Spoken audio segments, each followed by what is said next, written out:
Bugün Ağdam şehrinin dağılmış vəziyyətdə görmək çox ağrılıdır. Amma mən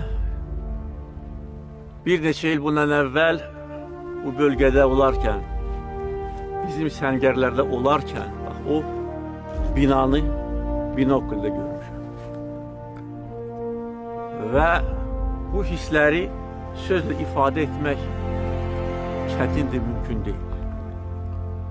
Binokulda, öz torpağında, öz şəhərimizi uzaqdan görmək, daha o binanı və bura gələ bilməmək nə qədər ağırdır.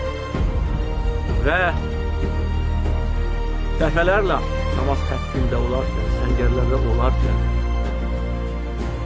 dəfələrlə fikirləşirdim ki, gün gələcək və biz qayıdacağıq, biz öz ərazi bütünlüyümüzü bərpa edəcəyik.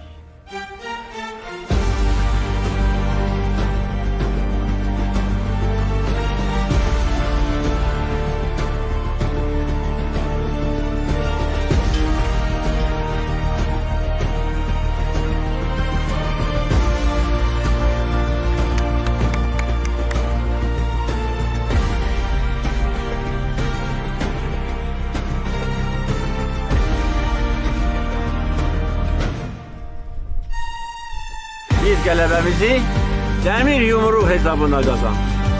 Düşməni qova qova və indi durmuşuq öz torpağımızda.